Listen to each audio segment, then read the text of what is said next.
कांग्रेस वही आरोप दोहरा रही है जो थोड़ी देर पहले राहुल गांधी ने लगाए थे। ब्लैक मनी के खिलाफ देश भर में जबरदस्त मुहिम चल रही है। आयकर विभाग की टीम दिन रात छापेमारी कर रही है। उत्तर प्रदेश से लेकर महाराष्ट्र तक काले धन के कुबेर इनकम टैक्स डिपार्टमेंट के रडार पर है।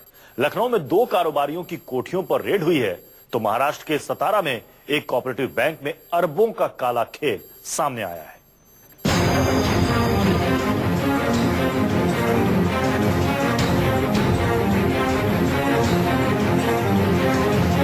नोटबंदी के 43 दिन हो गए, लेकिन काले धन के कुबेरों का खजाना अब तक खाली नहीं हुआ है।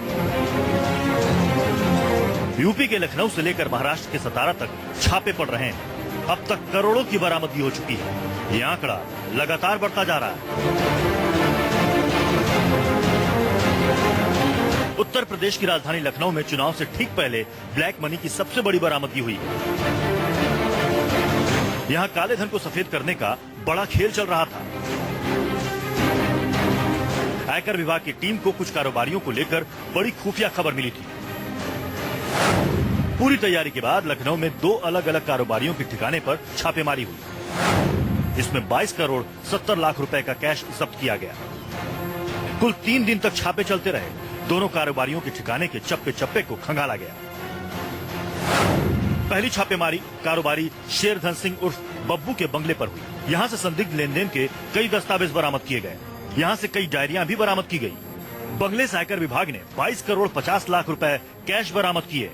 ये रकम 500 और 1000 के पुराने नोटों में थी।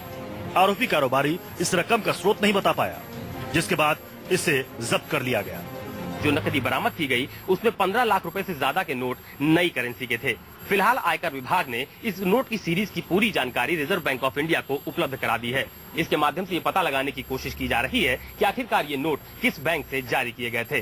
खास बात ये भी है कि जिन लोगों को आयकर विभाग और एसटीएफ की टीम ने पकड़ा है उसमें ज्यादातर लोग प्राइवेट बैंक के कर्मचारी भी बताए जा रहे हैं। दूसरी छापेमारी कारोबारी अनूप सिंह के यहाँ हुई। आरोपी एक इंफ्रास्ट्रक्चर फर्म चलाता है। इसके यहाँ से 17 लाख 74 हजार रुपए का कैश जब्त किया गया। इसमें 15 लाख 14 हजार रुपए 2000 के नए नोट में है। एसटीएफ को खबर मिली थी कि अनूप और कुछ पूर्व बैंक कर्मचारी 500 और 1000 के पुराने नोटों को 30% कमीशन पर बदल रहे हैं। इसके बाद आयकर विभाग को खबर दी गई। आयकर विभाग की 16 सदस्यीय टीम कारोबारी को रंगे हाथों दबोचने में जुट गई और आखिरकार उसे इसमें कामयाबी मिली। लखनऊ के कृष्णानगर इलाके में इनकम टैक्स की छापेमारी के दौरान शेरधर उर्फ बब्बू के यहाँ से इनकम टैक्स डिपार्टमेंट को एक डायरी भी हाथ लगी है। कहा जा रहा है कि इस डायरी में कई बड़े नेता और अफसरों के नाम भी शामिल हैं। कहा यह जा रहा है कि इन्हीं नेताओं और अफसरों का पैसा बब्बू सूदखोरी में इस्तेमाल किया करता था। उधर महाराष्ट्र के सतारा में कोऑपरेटिव बैंकों के जरिए सैकड़ों करोड़ की ब्लैक मनी को ठिकाने लगाने का मामला सामने आया है। यहाँ मंगलवार शाम से ही आयकर विभाग की लगातार छापेमारी चल रही है। सतारा के डीसीबी बैंक यानी डिस्ट्रिक्ट कोऑपरेटिव बैंक में नोटबंदी के बाद 600 करोड़ रुपए जमा कराए गए हैं। इस रकम को बाद में महाराष्ट्र स्टेट बैंक में ट्रांसफर कर दिया गया। इससे आयकर विभाग और दूसरी एजेंसियों के होश फाख्ता है। डीसीबी बैंक के हेड ऑफिस में हर कागजात को खंगाला जा रहा है। 12 घंटे से ज्यादा की छापेमारी और कई बैंक खातों में जरूरत से ज्यादा पैसों का ट्रांजैक्शन, ये वो सवाल हैं जिनके जवाब अब इनकम टैक्स विभाग बैंक में लगे सीसीटीवी फुटेज को खंगाल कर निकालने की कोशिश में जुटी हुई है। क्या बैंक के कुछ अधिकारियों की मदद से ब्लैक मनी के काले खेल को अंजाम दिया गया? पहली नजर में यहाँ बड़ी गड़बड़ी की बात सामने आई है। बैंक के कई कमरों को सील कर दिया गया है।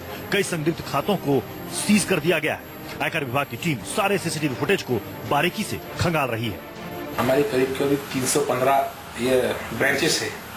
उस ब्रांचेस में से 315 ब्रांचेस में से करीब 309 करोड़ रुपए किसानों का जमा होगा। ये कैसा जमा होगा इसका ये लोग जानकारी ले रहे हैं। ये आपका अकाउंट का केवाईसी पूरा है क्या? हमारे बैंक में तो 98% केवाईसी पूरा है। महाराष्ट्र में 21 कोऑपरेटिव बैंक है। सतारा के साथ ही पुणे और मुंबई के कोऑपरेटिव बैंकों में सबसे ज्यादा पैसे जमा हुए हैं और अब ये तमाम बैंक आयकर विभाग और ईडी सहित तमाम एजेंसियों के रडार पर हैं। सतारा से रोहित भुटकर और मुंबई से दीपक दुबे के साथ अशोक तिवारी, लखनऊ, न्यूज़ 24।